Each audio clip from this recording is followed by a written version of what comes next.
Hello, I want to give you a little disclaimer before you start this video. This video is not any lesson or any teaching that I'll give you. This video is just a podcast about a chapter in our book. So thank you. If this audiobook somehow helped you, please like, share and subscribe. Thank you. Chapter 3: Drainage.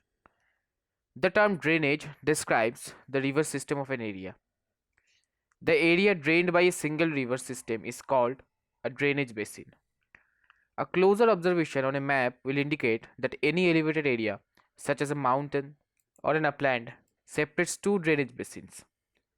Such a upland is known as water divide. Drainage systems in India. The drainage system of India are mainly controlled by the broad relief features of the subcontinent. Accordingly, the Indian rivers are divided into two major groups: the Himalayan rivers and the Peninsular river. Apart from originating from the two major physiographic regions of India, the Himalayan and the Peninsular rivers are different from each other in many ways. Most of the Himalayan rivers are perennial. It means that they have water throughout the year. These rivers receive water from rain as well as from melted snow from the lofty mountains.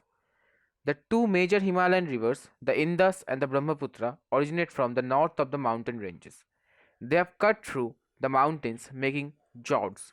The Himalayan rivers have long courses from their source to the sea. They perform intensive erosional activity in their upper courses and carry huge loads of sleet and sand. In the middle and the lower courses, these rivers form meanders, oxbow lakes, and many other depositional features in the floodplains. They have also well developed deltas. A large number of peninsular rivers are seasonal, as their flow is dependent on rainfall. During the dry season, even the large rivers have reduced flow of water in their channels. The peninsular rivers have shorter and shallower courses as compared to their Himalayan counterparts. However, some of them originate in the central highlands and flow towards the west. Can you identify two such large rivers? Most of the rivers of peninsular India originate in the western Ghats and flow towards the Bay of Bengal. Some fun facts. The world's largest drainage basin is of the Amazon River. The Himalayan rivers. The major Himalayan rivers are the Indus, the Ganga, and the Brahmaputra. These rivers are long and are joined by many large and important tributaries. A river along with its tributaries may be called a river system. The Indus River System. The river Indus rises in Tibet near Lake Mansarovar.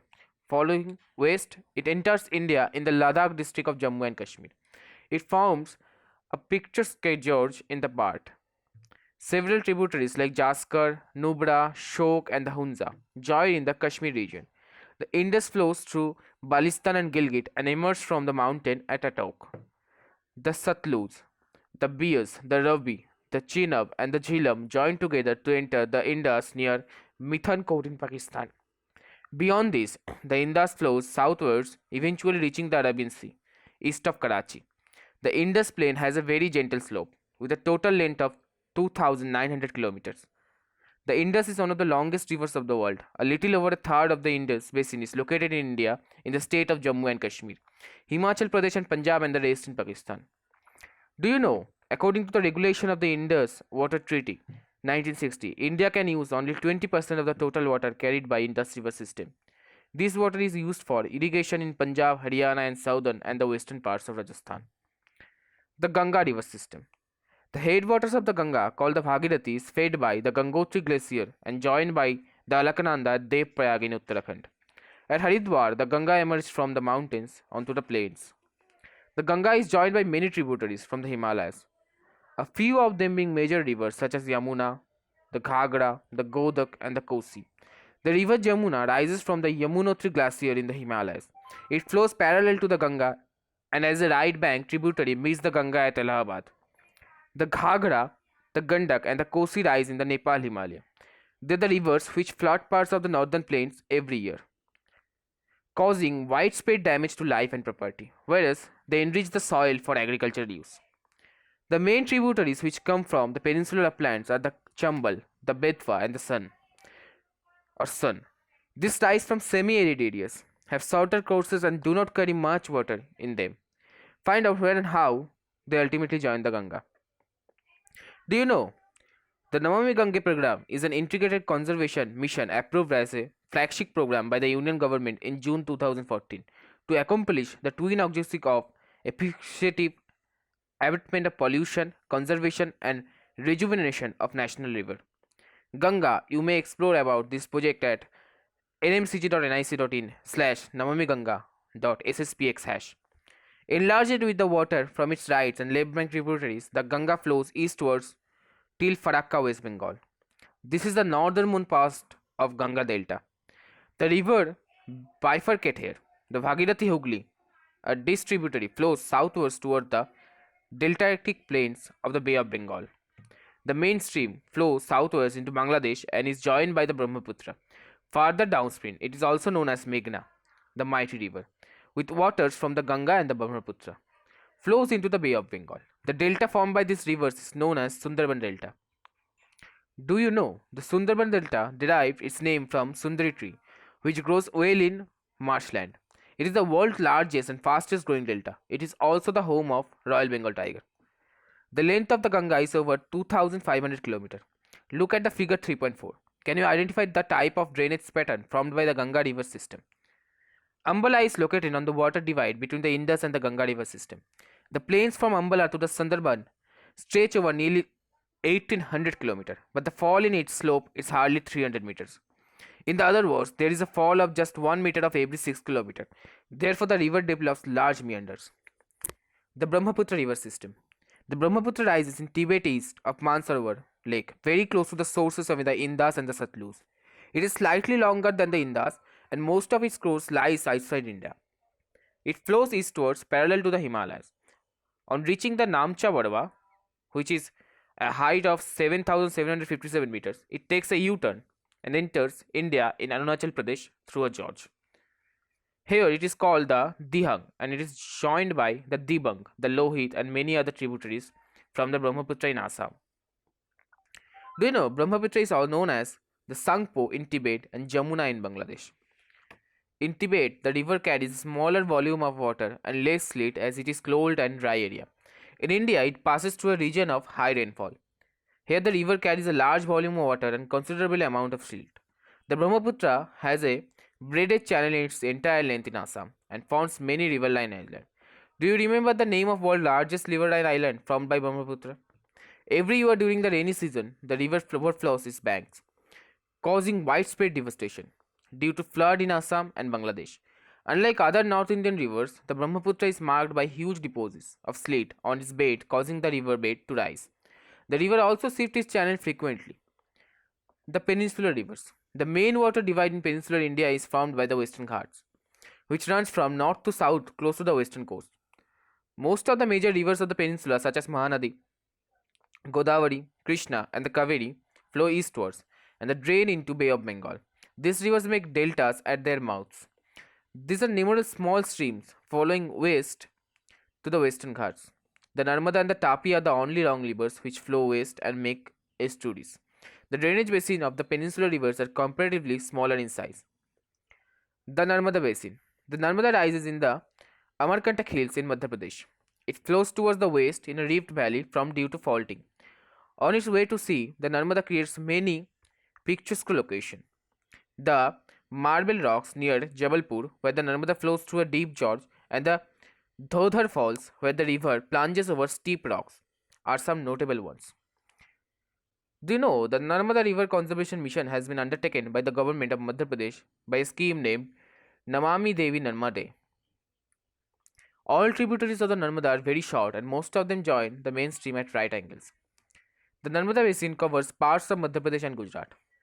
The Tapi Basin. The Tapi rises in Satpura ranges in the Betul district of the Madhya Pradesh. It also flows in a rift valley parallel to the Narmada, but it is much shorter in length. Its basin covers parts of Madhya Pradesh, Gujarat, and Maharashtra. The coastal plain between Western Ghats and the Arabian Sea are very narrow, hence the coastal rivers are short. The main west flowing rivers are Sabarmati, Mahi, Bharatpuzha, and Periyar. The Godavari Basin. The Godavari is the largest peninsular river. It rises from the slopes of the Western Ghats in the Nasik district of Maharashtra. Its length is about 1500 km. It drains into the Bay of Bengal. Its drainage basin is also the largest among the peninsular rivers. The basin covers parts of Maharashtra. About 50% of the basin area lies in Maharashtra, Madhya Pradesh, Odisha, and Andhra Pradesh. The Godavari is joined by a number of tributaries such as Purna, Vardha, Pranhita, Manjra, Vainganga, and the Penganga. The last three tributaries are very large. Because of its length and the area it covers, it is also known as Dakshin Ganga. The Mahanadi Basin. The Mahanadi rises in the highlands of Chhattisgarh. It flows through Odisha to reach the Bay of Bengal. The length of the river is about 860 km. Its drainage basin is shared by Maharashtra, Chhattisgarh, Jharkhand, and Odisha. The Krishna Basin.